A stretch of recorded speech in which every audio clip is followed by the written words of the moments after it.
Hello, traders. FX Pip Collector here. Today is Sunday, August 31st, and this is my full top-down analysis for the pound US dollar. We're going to start on the monthly time frame, work our way all the way down to the 1 hour. So on the monthly, I think we're either in an A, B, C, which will likely go down to maybe like the 78 or the 100% Fibonacci extension of wave A, projected out the top of wave B, before it actually decides to turn back up and take out all the highs. Or we're possibly in a wave 1, a wave 2, and now we're in a wave 3, which would likely go down to the 161, 178 Fibonacci extension, which would probably put us all the way down to about the 1.2 area. So either way, on the very high time frames, whether it's a wave C or whether it's a wave 3, I'm definitely still very bearish. Going down to the weekly time frame, yes, we definitely have been going up for months now, but we have not made a break of structure. So even the weekly time frame is still in a downtrend. This move up that we have here, I still think is very likely just a pullback because it's very overlapping and it definitely has not broken structure yet. So I still think there's a very good likelihood we're going to either go down and finish off the wave C or go down and finish off a wave 3. So going down to the daily time frame, the pound yen was very, very, very sideways in August.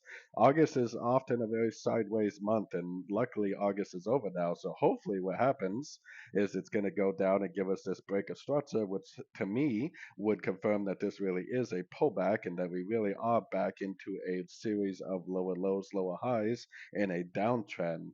So hopefully that's what's going to happen. Maybe even this week.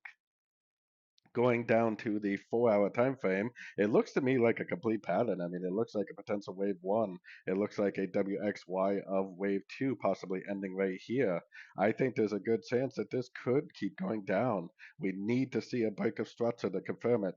The problem is that we're in an extremely sideways, extremely rangy market right now.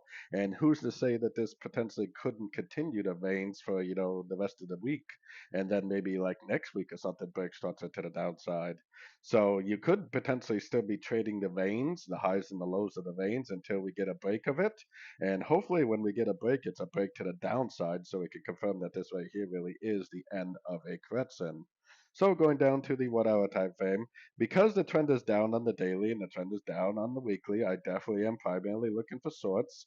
Got my Fibonacci retracement on this last impulsive move down. If this is a correction, it will likely go right to one of these Fibonacci levels. It will likely make a nice engulfing move to the downside and most likely give you another entry to go short. On the other hand, if it goes up here and breaks this structure, then that definitely should turn you back into a buyer, maybe trading that big range on the daily time frame. So anyways, don't forget to check out my website linked over here in the corner. And as always, thank you for watching and happy trading.